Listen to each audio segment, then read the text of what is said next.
tuna fish can. You take your socks off. You double your socks up, and you slip that can inside, and you tie a knot. You know what I'm saying 2 knots, one to keep the can down, and one to put in your hand. So a tuna fish can in a sock will have you in a wheelchair. I used to have different rooms. I have like 4 rooms in a week, and every room levels you up to the improv. And the first room with this room called Diallo's, and Diallo's, if you make it through Diallo's is so crazy. I'm the host, and they don't give a damn about me. Ali, you better be on tonight. And I'm like, hey, bro, I've been doing my thing up here for weeks. I don't give a damn. That was last week. You was funny last week. They got nothing to do with today. He had a heart. And it's people that be walking on the stage with their drinks, just stand there right in your face. It reminds me, it sounds like mochas. And talk about you ain't got, and tell you in your face, you ain't got it. you ain't got it. One of the harshest heckles I ever had was at the Laugh House on South Street in Philadelphia. Philly? And a woman in the front, she told me, you ain't funny and your head big. And it fucking, I mean, dude, the flop sweat that started once she said that. Yeah. Yo, but it's the training camp of going up. Then you would do the worst room. I think my worst room was this room, the Red Cat. Well, it was. I wouldn't step bomb at the Red Cat. That's bad. And the craziest thing about the Red Cat, it's 90% all just gorgeous women, and you're bombing in front of them because they'll start chit chatting at their table. Like if you couldn't get them, it was just, and I just be sitting on the sideline like, let's get off. Yeah. Just say good night. Wrap it up. Just say good night. And I was like, yo, man, they will silence you out. When y'all start hearing the chatter, and they like, yeah. They like, you on stage, and they like, yeah, so. It's like wildfire. You feel it grow through the crowd. Wow. The first guest spot I ever had, Toure put me up at Warm Daddy's in Philly. Yeah, he was great. We started at the Laugh House, and that's where I hosted for the 5 years that we were down in Philly.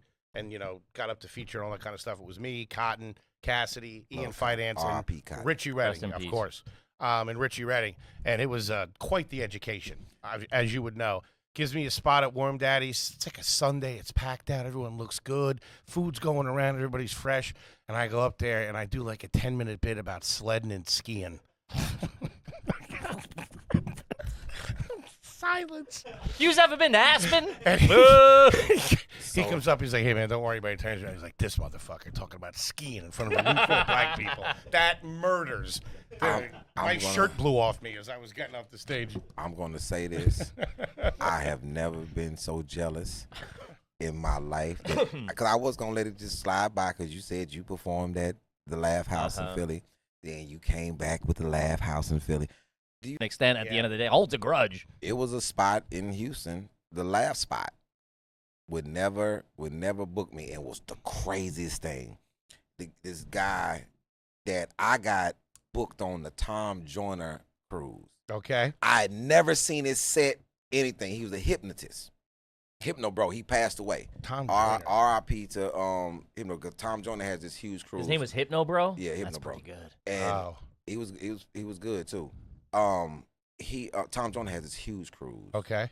For a charity. It's like everybody's on there. Like everybody. It's like artists and comics. That'd be a fun cruise. So it's like everybody. Like I opened up for Earth, Wind, and Fire. Damn. Everybody's on this boat, right? A lot of comics make their bones on this boat, but I get him booked. I had never been on the boat before. I get him booked. This lady came and asked me about him. She said, "Hey, this is up to you, dude. You know this guy?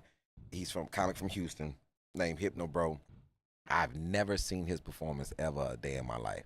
And I said, "Yeah, book him."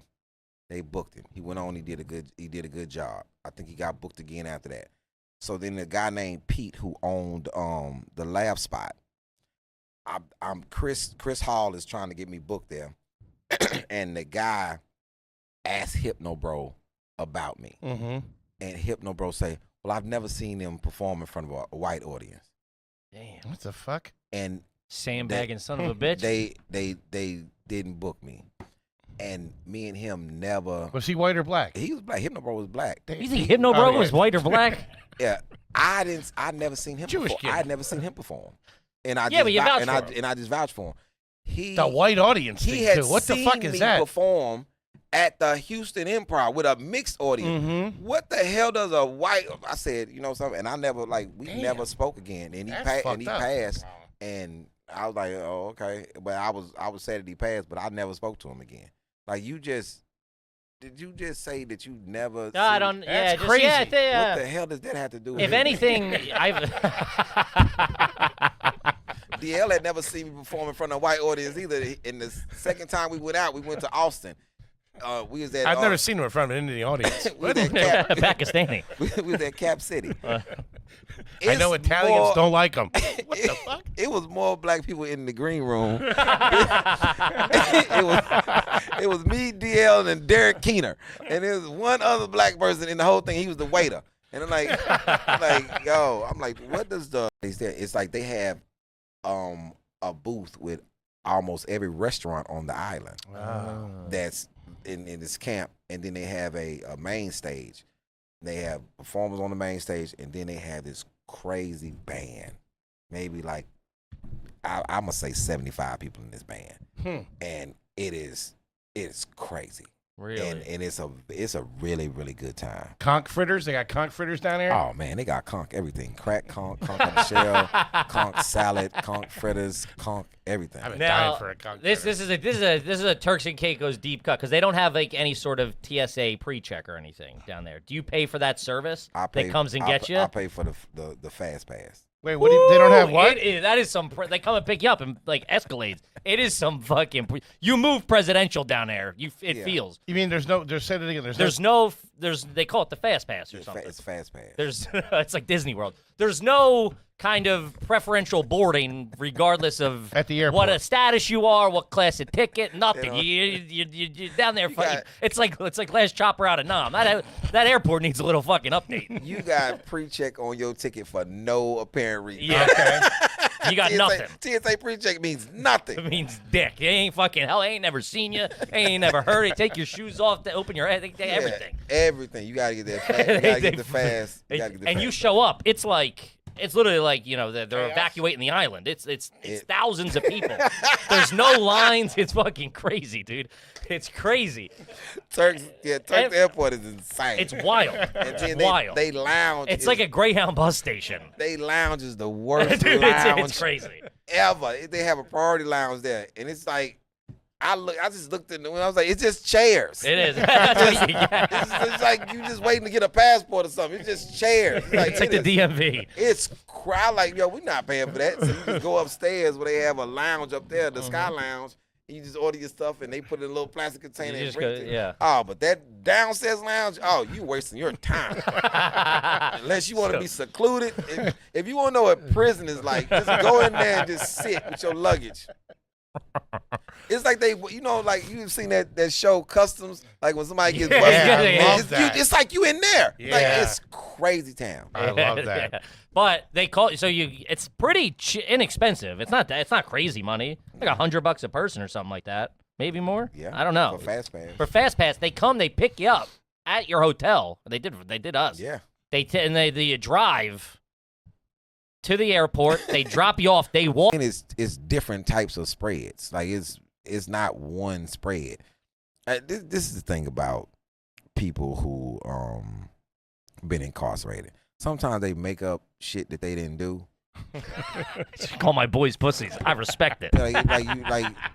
Like the process. You didn't do it. And then especially if you like I've made a spread when I got out and it was fucking horrible. Because you know why? Because in prison the shit don't cook all the way, so it has a certain type of continuity to it because it doesn't cook all. In the world, your noodles gonna cook all the way, so it doesn't even taste the same. Doesn't make it's not the same product. So a spread, if you didn't eat tuna, so because in there if you had tuna, you wasn't putting your tuna in a spread. That's for mackerel. That's why the can of tuna is this big. The can of Jack Mac is this big. So you would use the mackerel for that, mackerel and sardines for a seafood spread. But how was that? Was that any good? It depends on who made it. That's the thing, because everybody can't spread. What you did for, and then people who spread it, it was say all three of us eating together. I got the Jack Mac, you got the soup. He has the chips and the bread. Hard man. So the bread, what we gonna do is I'm gonna make this up and we're gonna put it on the bread and make sandwiches. Right. And split the sandwich in half because you're trying to feed multiple people. Y'all combining. But what I'm doing in a sale by myself, whatever concoction I'm in there doing is my goofy ass shit. It's not for the potluck. Yeah. So the thing about a spread, right? That's community thing. The thing about making a soup, it depends on what you're doing this for. You know, it was a base thing. If I'm trying to get bigger, I'm adding a bunch of stuff to it to get full and get bigger. If I'm like me, I could just eat soup and a can of chili. You know what I'm saying? And just put the chili on my thing and maybe put some crackers on the top. You don't need to make the spread and do all I that. don't need to make the spread because I'm eating by myself. Or I can just make the chili, one soup, you know what I'm saying, and I'm done. I'm not adding peanut butter and all of this because I'm getting all extra shit. I'm not lifting weight, but I'm like I don't need to get bigger. I'm trying to get bigger for. You know what I'm saying? But peanut butter. And then Jack Mac, like my man Brown, I did a story about Brown and Wynn. Big Brown would just eat Jack Mac straight out the can, the bones and everything, just straight out the can, and Big Brown, like that's and then he would drink the juice. I never drink that damn mackerel juice. I've always poured it out. But if you, man, that's gonna bother me for weeks. Yeah, that Jack, but they sell Jack Mac in the store. People, and it's all sorts of things that get connected to prison that. And I tell people it depends on your era as well. Like I would never speak about how the 70s did it or the 80s. I wasn't there in the 70s, 80s. I was in there in the early 90s. Then whatever happened in 2000s, like where I was at, they didn't have. We had cans. Somewhere 2005, 2003 or something like that, they got rid of cans. So they had these pouches. And they got rid of the cans because we was using the cans for weapons. You know what I'm saying? So smart. It's just like tuna fish cans will cut you. No. No? Let me tell you. Man, I'm really learning this episode. You take a tuna fish can. You take your socks off. You double your socks up, and you slip that can inside, and you tie a knot. You know what I'm saying? 2 knots. One to keep the can down, and one to put in your hand. So a tuna fish can in a sock will have you in a wheelchair. Yeah. Have you in a wheelchair I'm talking about real easy. Like real easy. And like first you was talking shit and all of a sudden you just That would happen to me so bad. I think I'm vibing with everybody. I start doing pretty well, step Next over thing the line. You know, you get Jack Mac. Fucking locking his sock. I'm out. The Jack Mac can is even worse. I'll put you. So now we had these cans of beef, right? This was a weapon of choice for me. If you take the top of the beef can off and you take once again your socks and you bend it and you keep your hand in your socks. So all this is just jagged edge. So when I slice you, you open.